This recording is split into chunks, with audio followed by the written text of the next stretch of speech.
একদিন সকালবেলা দুই ভাই কথা বলছিল। ভাই, চল আজকে এই মাঠের দিক থেকে ঘুরে আসি, ফসলগুলো কেমন হয়েছে দেখে আসি গে, চল। হ্যাঁ, যাবো তো, একটু পরেই। এখন খাওয়া দাওয়া করে তারপরে মাঠের দিকে বেরিয়ে যেতে হবে। ঠিক আছে, তাহলে তুই গুছাই নে, কাশি মাছি নিয়ে চল যাই মাঠের দিকে। তারপর দুই ভাই মাঠের উদ্দেশ্য বেরিয়ে যায়। বড় ভাই বলতে থাকে, ভাই, আজকে কাজগুলো শেষ করে তারপরে বাসার দিকে আসতে হবে। তারপর মাঠের উদ্দেশ্যে রওনা দিল। হ্যাঁ ভাই, কাজগুলো আজকে শেষ করে তারপরে আসতে হবে।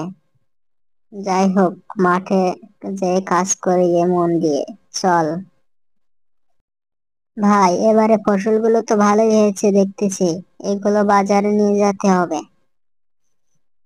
নিয়ে যেয়ে বিক্রি করে দেখি এবারে কয় টাকা জমি আমাদের। বুঝতে পারছো ভাইয়া? হ্যাঁ ভাই, বুঝতে পারছি। এবারে ফসলগুলো মনে হয় ভালো দামেই বিক্রি করা যাবে। আচ্ছা ঠিক আছে ভাই, চল আমরা এখন একটু বাসার দিকে চলে যাব, কালকে আবার এসে কাজ করতে হবে। এই কথা বলে দুই ভাই যেতে থাকে বাসার দিকে। হঠাৎ জঙ্গলের ভিতরে এসে দেখে একটা গাছ। ভাই, এই কি গাছ? এ দেখি একটা ফলের গাছ। এই ফলের গাছটা বাসার দিকে নিয়ে যেতে হবে, বাসায় নিয়ে যেতে হবে। আচ্ছা ভাই, তাহলে চল আমরা এই গাছটা তুলি, তুলে আমরা এই গাছটা বাসায় নিয়ে যাব। এই গাছটা দেখতে অনেক সুন্দর, এই গাছের ফলও মনে হয় খেতে অনেক ভালো। একটা ফল খাবি নাকি ভাইয়া? তারপরে যে গাছটার দিকে যায় আর ফলটা ছিঁড়তে যাবে, সেই সময় হঠাৎ আলো আসে।